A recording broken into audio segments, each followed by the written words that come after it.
Bienvenidos a Conexión Bujía, el podcast en el que cada semana te voy a platicar de temas relacionados con la cultura y mecánica automotriz. Así es que si eres un amante de la mecánica automotriz, pues este es el podcast en el que te tienes que quedar para que pues, compartamos un poco de este tema que nos apasiona bastante. Y si ya eres consumidor de este podcast, pues bienvenido de regreso. Hoy vamos a hablar de un tema bastante interesante y ya vamos a cumplir con el tema de este mes, que es de la parte mecánica, y es que vamos a hablar del sistema de lubricación de tu vehículo. Pero antes de empezar con este tema, quiero hacer un pequeño disclaimer, y es que pues todo lo que se platica en este podcast, si es en referente al tema de mecánica automotriz, todo lo técnico, se hace una investigación, se genera un guión chiquito, el cual se busca bibliografía, yo lo hago a través de Scribs, donde busco toda la información pertinente para esto y me lo revisa un ingeniero. Entonces, estos temas, que es el segundo tema, que es el del sistema de lubricación, pues tuvo su consulta el guión para ver si pasaba o no pasaba, para que no digo yo una barbaridad.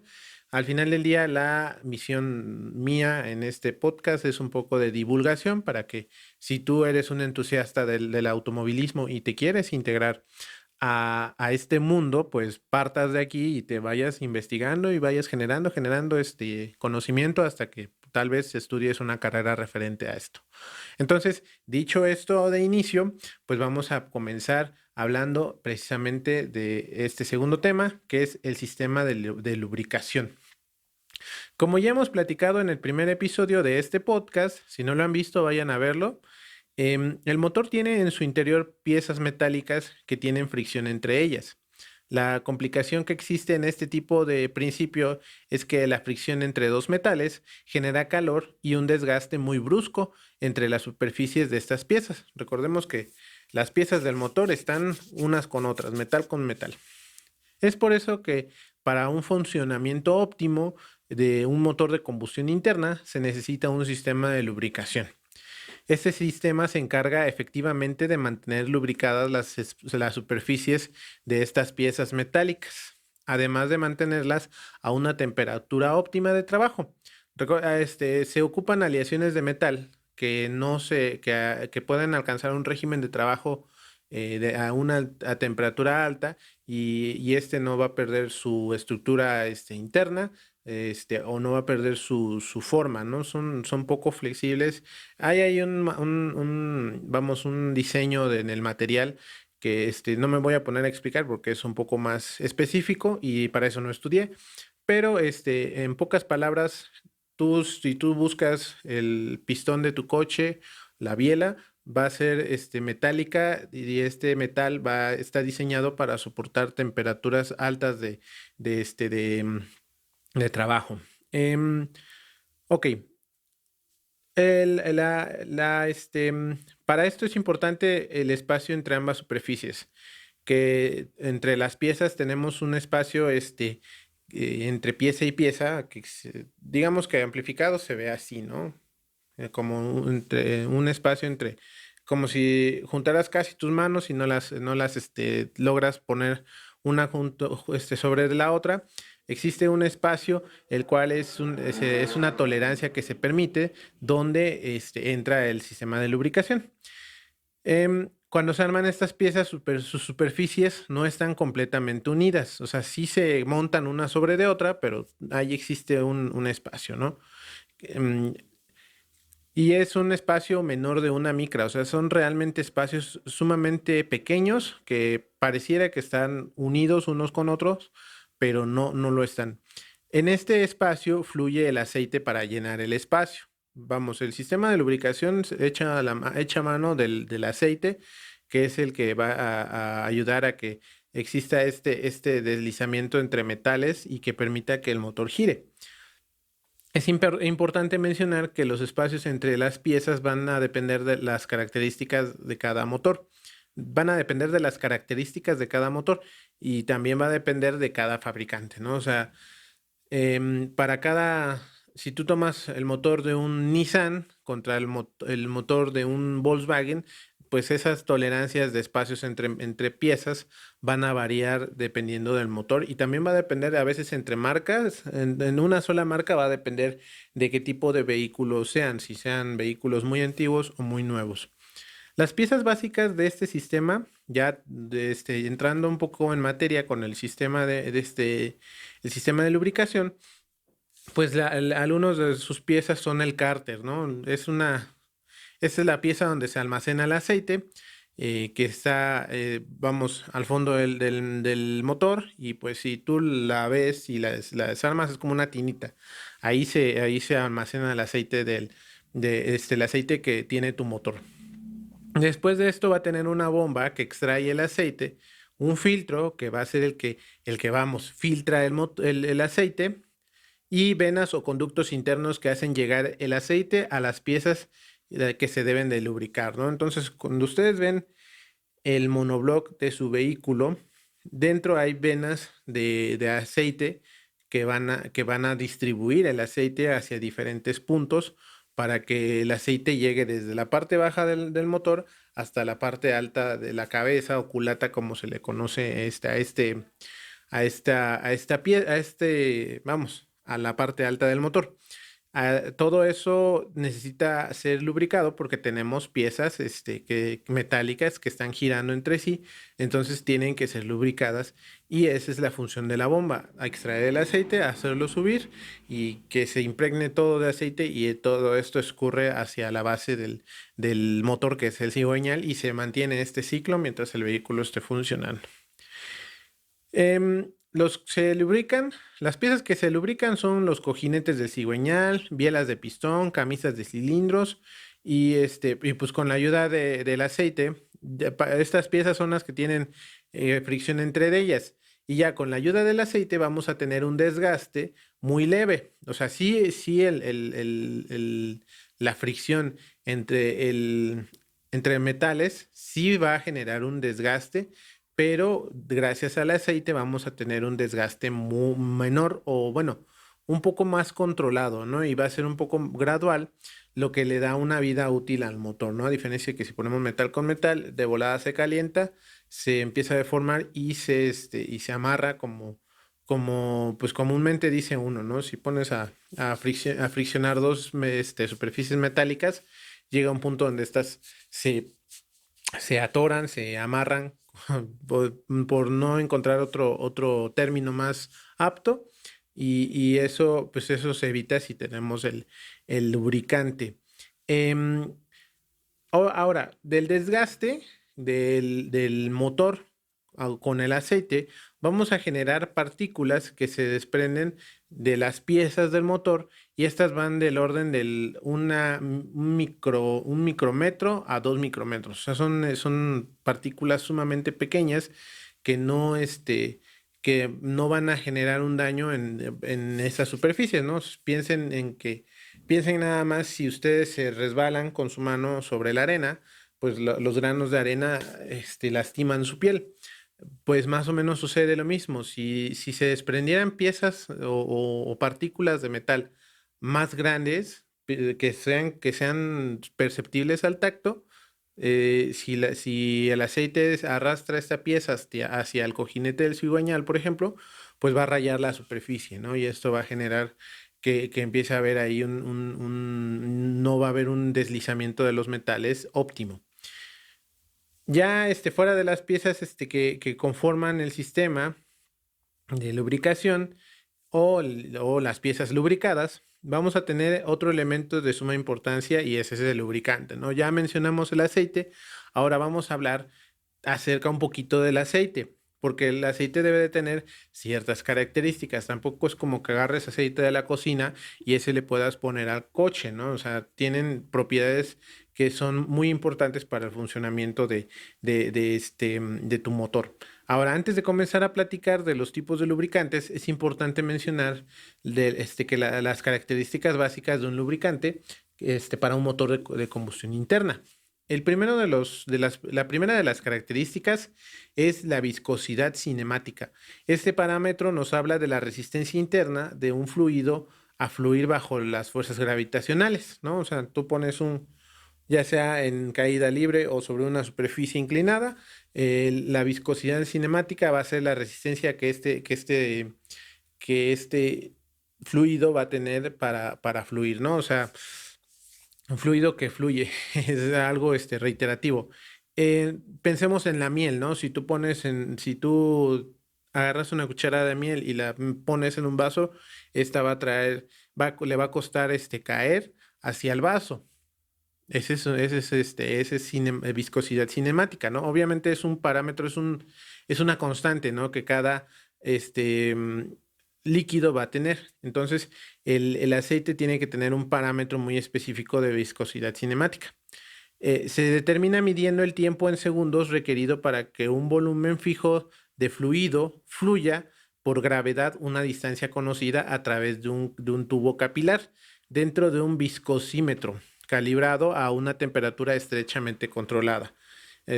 Ahora sí, me voy a comprometer a mandarle al productor la foto ¿cómo dije que se llama? Viscosímetro. Están bien chistosos esos aparatos. Había unas fotos bien raras. Otro de los parámetros que hay que tener a consideración es el índice de viscosidad. Este índice es un baremo que mide la relación entre la temperatura y la viscosidad del aceite. La viscosidad es una medida de ciertos fluidos que sirve para conocer su resistencia a las deformaciones graduales. En el caso del aceite, el índice de viscosidad mide, entre otras cosas, la facilidad con la que el aceite se desliza por una superficie. No sé si se acuerdan de hace muchos años, había no, un comercial de Quaker State, donde eran así varios camioneros donde les preguntaban que si sabían cuánto era la viscosidad del aceite para camión, y ellos decían, sí, un montón. ¿Y qué tanto? Y hacían su mano así. Entonces, el índice de viscosidad es eso. ¿Hasta qué distancia puedes abrir, por ejemplo, tus dedos y se va a generar un hilo entre ellos y la distancia que exista entre las dos superficies, por ejemplo, tus dedos, antes de que se rompa, va a ser proporcional al índice de viscosidad en este caso del aceite. Obviamente, esto también va a estar determinado por la temperatura a la que el aceite esté.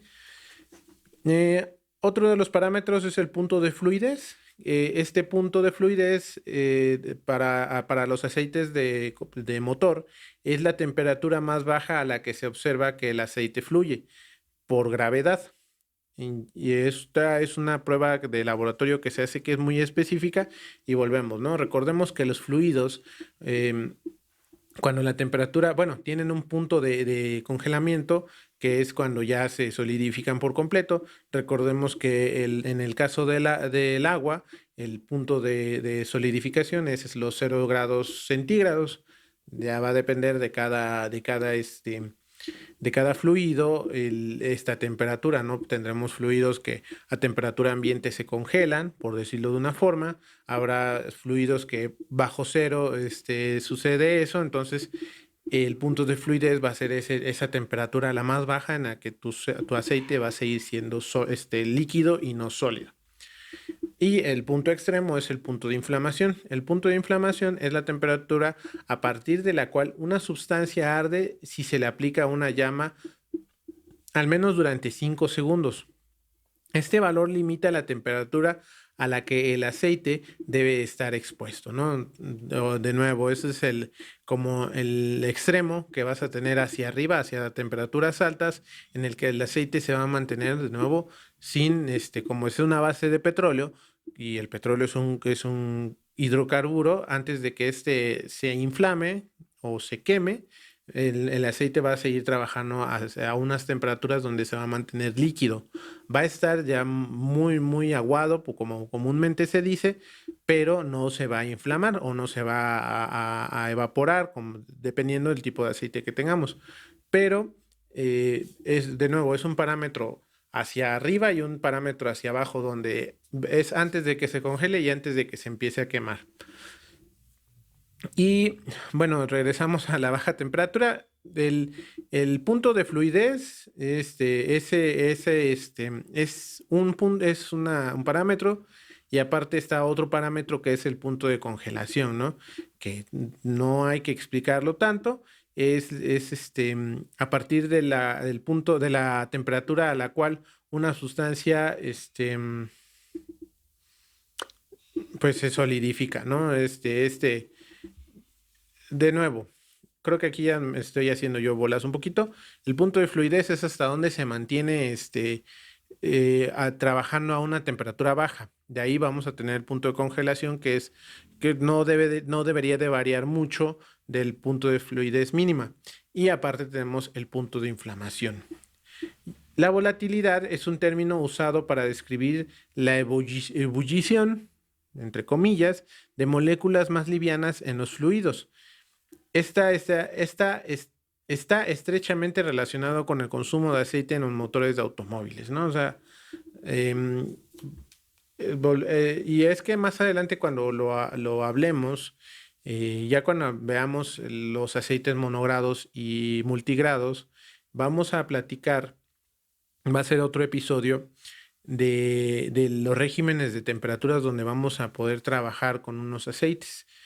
Y vamos a ver que, no, que un aceite que se ocupa en temperaturas sumamente bajas como en los países del norte, son los mismos tipos de aceite que se ocupan más hacia Sudamérica, por ejemplo, en México, o más hacia abajo, llegando hasta Ecuador, donde las temperaturas no bajan mucho, ni en invierno, ni en ningún otro momento del año. En cambio, suben mucho, sobre todo en verano, cosa que no sucede, por ejemplo, en Alaska, en Canadá y en el norte de Estados Unidos. Y pues la cantidad de azufre que tiene, este es otro de los parámetros importantes, y esto hace referencia a la cantidad de azufre que tiene el aceite en su fabricación.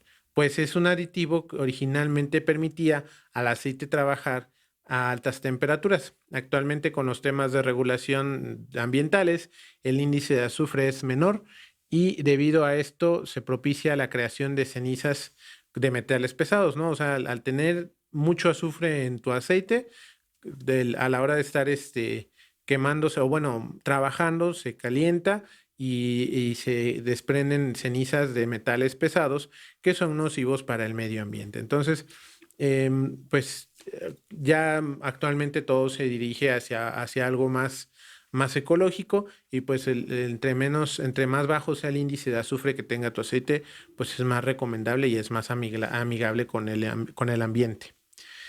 Generalmente tendremos dos tipos importantes de aceites lubricantes. El primero de ellos es el más común, es el más comercial, bueno, no es el más comercial, es el más conocido, que es el aceite mineral. Este es resultado de la destilación del petróleo.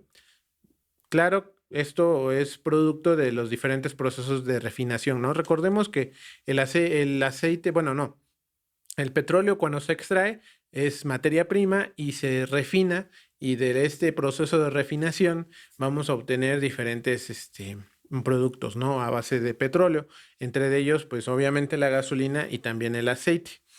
El otro tipo de aceite más común, o bueno, el que es como de nueva generación, es el aceite sintético, que suele ser más caro a la venta público, y ese tipo de aceite se obtiene de dos grandes familias de productos: los esteres y los hidrocarburos obtenidos por síntesis, más concretamente los polialfoet.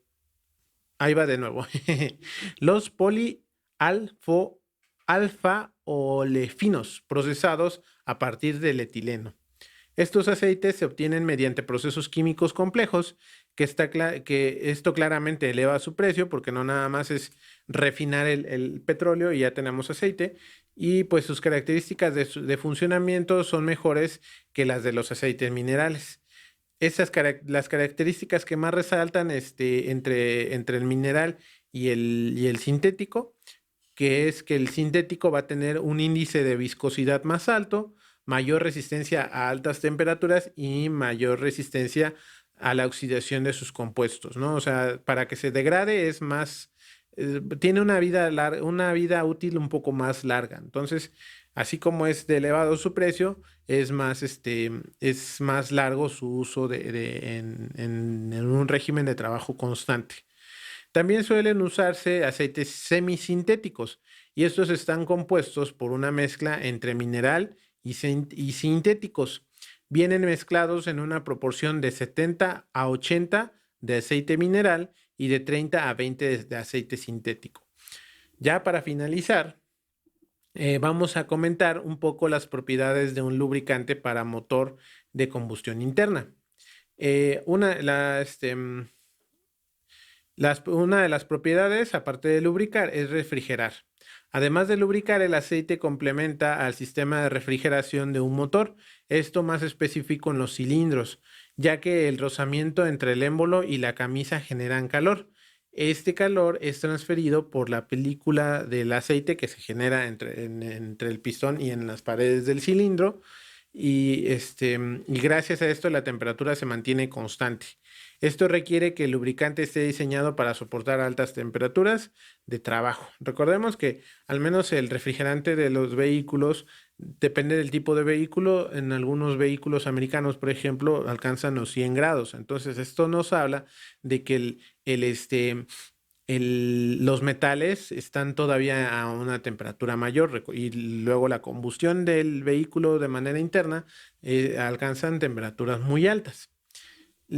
También otra de sus propiedades es la limpieza y protección.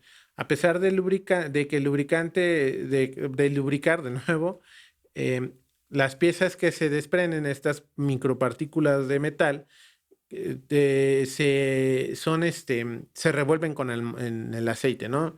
Cuando pasan y lubrican el rozamiento de alguna pieza, se desprenden los pedazos de metal y estas son arrastradas por el aceite al fondo del cárter, lo que hace pues se depositen ahí y no se queden en el sistema donde puedan generar pues el efecto lija, ¿no? Que las superficies de las piezas deben de estar completamente lisas, inmaculadas, y si esas partículas minúsculas de metal se quedan ahí, pues van a generar así como si le pasáramos una lija a una superficie y la va a rayar. Y esa es parte de las propiedades del aceite, que estas partículas queden revueltas en el aceite y se vayan junto con él. Em, Obviamente estas cuando son absorbidas de nuevo por la bomba, pues se quedan en el filtro de aceite para que no vuelvan a circular y evite que haya algún problema. La estanqueidad. Esta es muy importante, pues recordemos aquella pequeña película de aceite que queda entre el pistón y la camisa del cilindro. Esta ayuda a sellar herméticamente la cámara de combustión. De no ser por eso, tendríamos una importante pérdida de presión. Vámonos al punto de compresión. Para los que hayan visto el primer episodio, esto es en la etapa de compresión. Recordemos que las válvulas están cerradas y el pistón está en el punto muerto superior. Entonces se genera una pequeña cámara donde está comprimido la gasolina con aire y ahí se va a generar una chispa. Bueno, como les digo, entre el pistón y la pared del cilindro existe un espacio, porque no puede estar completamente apretado el cilindro, si no, no podría deslizarse. Entonces, existe una tolerancia mínima por donde por donde, vamos, queda un espacio. Entonces, si no tuviéramos el aceite, a la hora de que el pistón va comprimiendo, tendríamos una pérdida de todo lo que se está comprimiendo por los costados del pistón, ya que no hay nada que mantenga esa camarita herméticamente. El aceite cumple esa función como de una junta, como de un empaque que sube junto con el pistón y eso hace que se selle herméticamente la cámara de combustión y ayude a que se pueda hacer ¿cómo se llama? La combustión o la explosión de la gasolina. Es por eso que en algún punto hablaremos de la prueba de compresión, que es cuando se determina si ya está muy desgastado el pistón o los anillos o la camisa o hay alguna fuga de compresión, y es a partir de esa propiedad que tiene el aceite de hacer ese pequeño sello. Reducción del frotamiento. Esta quizás pueda ser muy redundante, pues es la capacidad del lubricante de mantener las piezas separadas, ya que rellena los espacios que por diseño quedan entre las superficies metálicas, además de facilitar el deslizamiento para que tenga un movimiento más suave y armónico. Como les digo, se los he venido repitiendo desde el inicio. Ese espacio es ocupado por aceite y ayuda a que las superficies se deslicen entre sí más fácilmente. Y pues ya en general, el conocimiento básico del sistema de lubricación, pues es comentado ahorita. Hay motores ya, vamos, va a haber algunas cuestiones más específicas. Hoy no vamos a hablar del aceite monogrado y multigrado, eso va a quedar para otro episodio, pero pues si tenías duda de cómo funciona el sistema de lubricación, de aquí ya puedes partir para entender de qué va. Y pues es muy importante el aceite a la hora de que funcione tu motor, porque eso va a ayudar a que el desgaste sea más controlado y alargue la vida de tu motor. Em, entonces, espero que esta información sea suficiente para ustedes ahorita que quieran ir entendiendo la importancia del mantenimiento de su vehículo y por qué es importante que cada que se tenga que cambiar el aceite se cambie por aceite nuevo. Así es que, pues ahí está, amigos. Recuerden, no dejen de visitar Conexión Bujía Podcast en Instagram o la página de Guami Guajuapan en Facebook. Y pues suscríbanse al canal de Guami Media Productions en YouTube, donde ahorita pueden estar viendo este episodio. Si se pueden, déjenle el like y algún comentario. Y si nos estás escuchando a través de Spotify, pues no pierdas nada. Te invito a que vayas a suscribirte al canal para que pues podamos ser más visibles. Tenemos muy poquita audiencia, pero pues son constantes. Así es que pues ahí está la invitación. Y les recuerdo que si toman, no manejen. Recuerden que si a ustedes no los esperan en casa, a lo mejor al que le dan el trancazo sí lo esperan en casa. Así es que pues sean responsables al volante, y si se fueran a echar sus cervecitas, váyanse en taxi o tengan a un conductor designado que sea el que los lleve y los traiga. Así es que pues no hay nada más que agregar. Cuídense mucho y nos vemos la próxima semana. Chao.